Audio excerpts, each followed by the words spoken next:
Assalamualaikum warahmatullahi wabarakatuh. Dalam rangka memenuhi tugas kemuhammadiyaan dengan dosen pengampu Dr. Anda Nurjana MAG, Di sini kami akan melakukan wawancara mengenai sejarah dan perkembangan TK Aisyah Bustanul Aftal 25. untuk mengetahui sejarah dan perkembangannya, mari kita lihat wawancara berikut. Assalamualaikum warahmatullahi wabarakatuh. Perkenalkan, nama saya Putri Sulfi Aisyah dengan NPM 2403.064.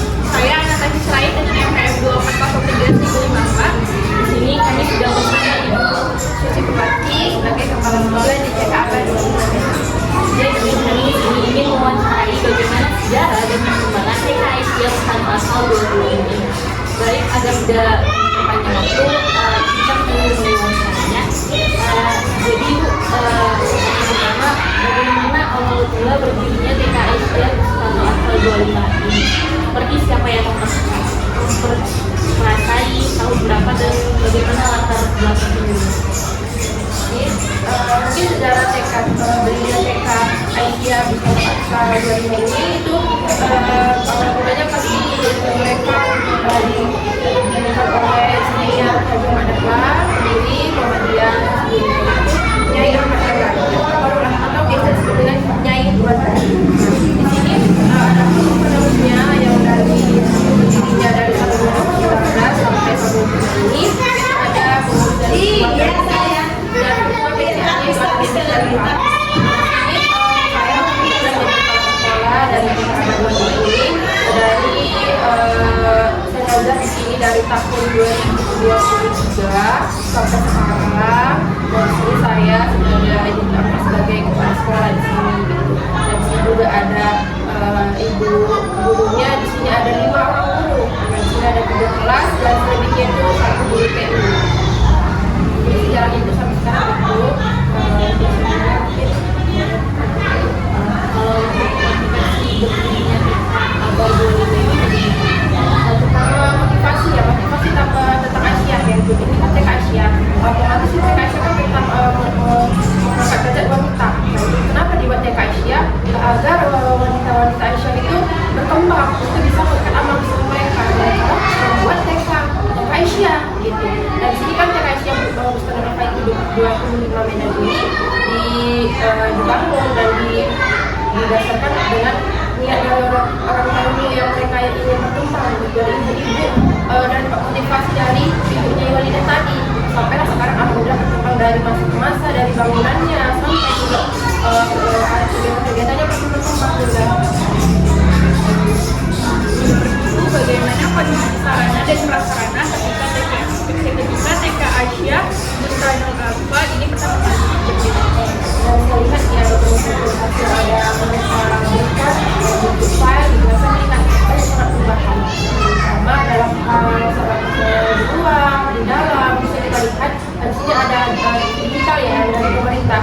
Dulu mana ada seperti ini, sekarang dapat bantuan dari pihak kantor presiden kita dan benar dulu tidak ada fasilitas aliran yang sangat banyak, itu hanya salah satu hal yang sudah didata karena kendala kayak mungkin mereka membangun ini dalam karena kayak mereka tidak seperti pemerintah, mereka mengumpulkan biaya sendiri untuk bisa membangun sekolah ini dengan cara mereka bersama.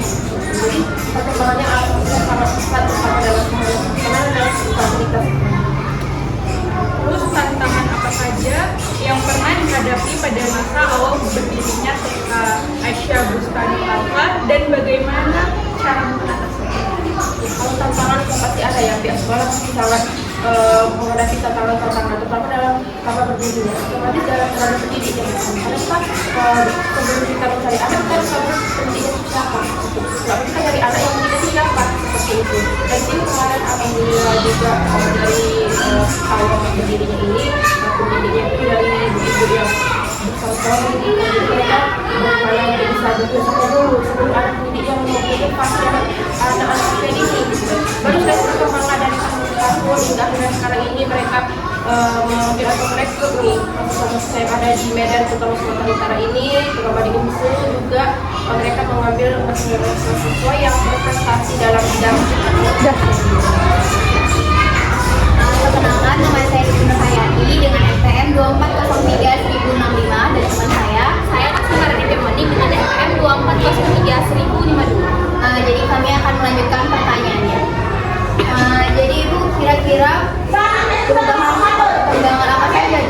metode kurikulum atau pembelajaran dari masa lalu? Dulu mungkin sangat kita mengikuti zaman, karena zaman sekarang ini sudah banyak teknologi. Dari awal dulu kami masih memakai KTSP. KTSP itu kan ada mengalami KTSD kemarin ke SMP kita pakai KTSP dan lanjut ke kurikulum 2013. Nah, kita kembali lagi ke kurikulum Merdeka. Lanjut ke Merdeka baru masuk ke definisi. Cuma kurikulum Merdeka masih sama, hanya perubahan dalam kata penyampaian ke definisi. Karena kita tersebut dalam ayat itu dikatakan kayak tidak ada dapat ada dari kurikulum Merdeka tersebut. Sekarang kita menggunakan kurikulum Merdeka tapi menggunakan metode definisi. Karena kan metode ada metode, tapi metode yang dilakukan seperti itu. Ada nggak peran pimpinan cabang atau ranting Asia dalam mendukung TKI? sangat mendukung karena pendidikan mereka nggak mungkin mereka nggak ada partisipasi lagi. Jadi kami ini juga kan kayak harus mereka dengan cara mereka memberikan arahan walaupun tidak langsung ke lapangan, baik dalam membantu kami dalam hal baik itu anak-anak melihat kami dari luar layar bagaimana cara itu biar berkembang dalam keluarga mereka, itu sangat membantu kami karena kami juga nggak mungkin bisa seperti ini tanpa ada anak dari mereka mungkin hanya sudah mendidikan orang TK ini. Selanjutnya itu apakah ada inovasi atau program unggulan yang mulai dikembangkan seiring perkembangan TK Asia baik TK Asia Mustafur Asfal? Ada, itu kemarin kan ada dari dulu itu belum ada kegiatan seni ya, mereka hanya berkaitan ke agama, terutama tentang Muhammadiyah, Indonesia. Nah di sini ada tambahan dari beberapa tahun, 2 tahun hampir, itu seni musik kayak ada media angklung, menari, kenapa dibuat? Karena anak kan nggak mungkin kita bawa terus ke yang masa lalu, kita kan harus mengajarkan tentang minimal mengenalkan anak TK dari medianya itu apa, alatnya itu bagaimana, minimal kalau mereka tidak bisa memainkan, mereka mengenal alat itu apa. Jadi ada menit, ada drum band, ada. Kemarin juga ada kami tampilkan pada saat perpisahan di tahun kemarin, pakai sampaikan drum band. Dan tahun ini nanti kemudian insya Allah pakai angklung kami, pakai angklung. Salah satu ekskul itu tapis ya. Tapis itu juga ditekankan karena anak-anak itu di seperti kelas mereka ada yang tapisnya, ada bukannya yang tidak sendiri, tidak guru kelas yang mengajar tapi ada khusus yang mengajar. Itu saya menanyakan berikutnya, apakah terdapat kerjasama dengan lembaga lain baik internal Muhammadiyah ataupun eksternal dalam mengembangkan TK Aisyah Bustanul Awal?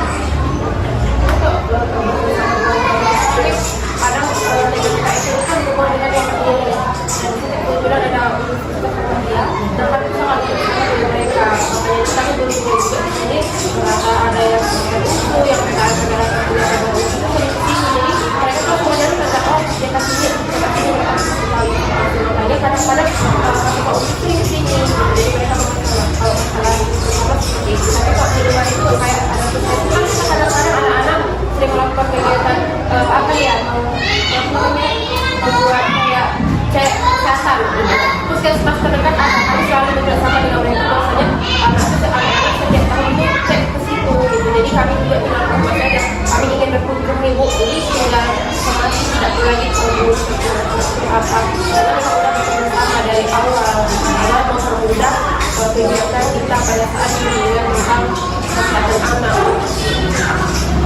Yang terakhir itu apa harapan Ibu terhadap perkembangan TK dari untuk kedepannya?